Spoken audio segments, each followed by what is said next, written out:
Chairman PTI Imran Khan की जान को खतरा, अमीर जमात इस्लामी ने बड़ी पेशकश कर दी। सिराजुल हक की इमरान खान को जमात इस्लामी के हेडक्वार्टर मंसूरा में कयाम की दावत। कहा कि इमरान खान या जिस भी सियासतदान को जान का खतरा है वो मंसूरा आ जाए। जमात इस्लामी के अमीर सिराजुल हक ने लाहौर में प्रेस कॉन्फ्रेंस करते हुए कहा कि इलेक्शन कमीशन ने मुल्क को आईनी बहरान में मुब्तला कर दिया। इलेक्शन के हवाले से सुप्रीम कोर्ट का हुक्म न माना तो ये आइन से बगावत होगी।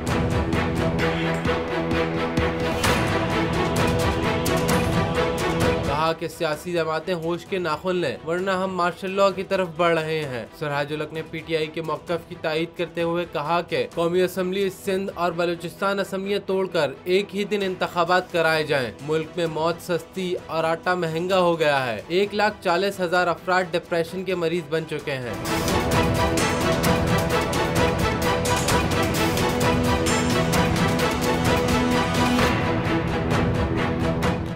नजर आ रहा है सामने लिखा हुआ है जुल्म मिटने के लिए। दो चीजों से मिटेगा भाई। एक, अदल की कुर्सी पे जो लोग बैठते हैं ना वो अदल के हिसाब से फैसले करने लगे।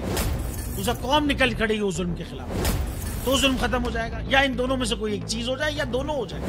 अगर 420 का मुकदमा था उस वक्त अदलिया में जो लोग बैठे हुए केस देख रहे थे वो पूछते ना यार चीट हुआ कौन है। जब उनको दिखता कोई चीट नहीं हुआ केस खत्म कर देते। तो जालिम जुल्म कर ही नहीं पाता। 9 जजेस ने नोट बिफोर किया मेरे केस को यार, 1.5 साल चला। शख्सी जमानत का केस, सेम केस इस्लामाबाद में कर दिया। एक ही इल्जाम पे 2 केस हो नहीं सकते भाई। मतलब 60 दिन का वक्त होता है। 102 दिन के बाद मैं जीत गया, केस बरी हो गया। 102 दिन के बाद अपील फाइल की, एक्सेप्ट कर ली। नहीं करते ना एक्सेप्ट, खत्म हो जाता ना जुल्म यार। भरी अदालत में मुझे बरी कर दिया, फिर पता नहीं क्या हुआ 2.5 घंटे बाद का नोट बिफोर। मैं नहीं सुनता ये केस, खड़े रहते अपने फैसले पे, मिट जाता जुल्म। अल्लाह ताला ने बिठाया इन कुर्सियों पे इनको यार, ये अल्लाह ताला की तरफ से फैसले करने हैं। तो या तो ये फैसले आएंगे जुल्म मिट जाएगा या कौम खड़ी हो जाएगी जुल्म के खिलाफ।